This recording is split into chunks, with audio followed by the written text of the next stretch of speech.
The golden years of the Chicago Cubs begins in 1876, where the Chicago White Stockings became one of the 8 charter members of the National League, led by their president William A. Hilbert, who was also the owner of the Chicago Club. A.G. Spalding was the manager when the team played its first game in the history of the Chicago National League Ball Club that took place on April 25th. Spalding doubles as the pitcher and records his first National League shutout, a 4-0 win over Louisville. The first run in team history is scored by center fielder Paul Hines on a throwing error in the second inning. The White Stockings went on to win the inaugural National League Championship. The league thrived, as did the Chicago organization, becoming one of the sport's first dynasties, winning 6 of the first 11 titles. There were many players worthy of recognition, but the most enduring fixture from this era is Adrian "Cap" Anson, who set the franchise record for career hits, 2,995, and managed the club for 19 years, earning him the nickname Cap, which was short for captain. The 1900s was quite a decade for Cubs baseball. In 1902, noting the youth movement led by new manager Frank Seeley, a local newspaper penned the nickname Cubs for the first time. The moniker prevailed over time and was officially adopted by the club in 1907. It is currently one of the longest-running and most beloved aliases in all of sports. The organization enjoyed the most successful decade in its history, posting in 1906 all-time Major League records for wins in a season at 116 and winning percentage 763, en route to their first pennant of the 20th century. The 1906 World Series was the only all-Chicago World Series ever played.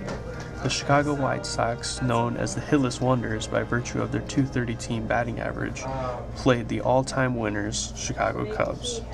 The White Sox won 4-2. Spurred on by this loss, the team in 1907 wins its second consecutive National League pennant by 17 games. The Cubs went on to win their first World Series, defeating the Detroit Tigers and Ty Cobb 4-2. They followed this up the next year by winning their second consecutive World Championship, repeating their World Series victory over Detroit, this time 4-1. In 1908, pitcher Mordecai Three-Finger Brown wins 29 games, setting a team record since 1900 that stands today. He finished the decade with 135 victories, 716 strikeouts, and a 1.51 ERA.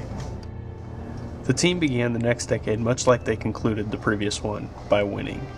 The Cubs won their 4th National League pennant in 5 seasons.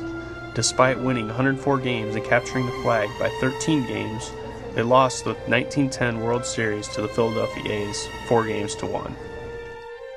During this time period, the team would finish in the top 3 in 6 of the years and appeared in 2 World Series, in 1910 and 1918, losing both times. In 1916, Charles Weingman purchased the Cubs and immediately moved them into the park he had built in 1914. The edifice at the corner of Clark and Addison Street was then known as Weingman Park, and now houses the current team under the name Wrigley Field. The decade of the 1920s began with Weingman Park changing its name to Cubs Park, after chewing gum magnate William Wrigley buys out the remainder of Charles Weingman's share of the club. The park would undergo yet another name change in 1926 when it becomes Wrigley Field. That same year, plans are revealed to add a second tier to the friendly confines, which increases capacity to 40,000.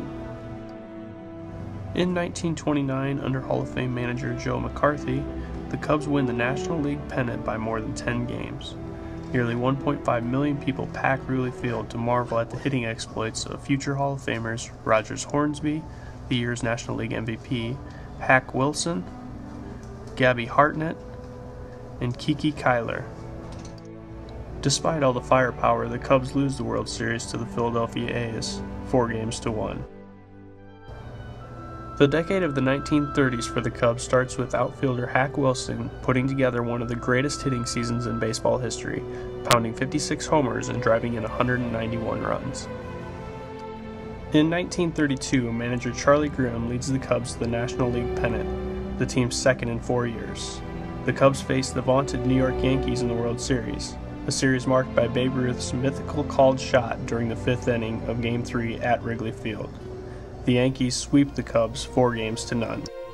This same year, former owner Charles Weingman and owner William Wrigley passed away, leaving the organization to Wrigley's son, Philip Knight. Philip then began remodeling the park to fit his vision of a backyard family playground. He He hired Bill Veeck, who in 1937 planted the now famous ivy on the outfield wall. Also in 1937, the outfield bleachers were constructed and a new scoreboard installed, both of which have remained virtually untouched over the years. In 1938, one of the most dramatic moments in team history occurs when catcher Gabby Hartnett hits the legendary homer in the Gloman at Wrigley Field. Hartnett's round tripper off Pittsburgh's Mace Brown gives the Cubs their third NL pennant of the decade. Hartnett replaces Charlie Grimm as manager during the season and led the Cubs to the 1938 World Series against the New York Yankees, where the Cubs are swept 4-0. The end of the 30s brings the end of the golden era for the Cubs. They did manage to make it to the World Series one other time in 1945, where the team lost the Fall Classic to Detroit in heartbreaking fashion, 4-3. This was also the curse of the Billy Goat year, where a man and his goat were ejected from Wrigley Field during Game 4 of the 1945 World Series. Allegedly, the man placed a curse upon the Cubs that they would never win another pennant or play in a World Series at Wrigley Field again because the Cubs organization had insulted his goat. Since that time, the Cubs have not won a National League pennant or played in a World Series.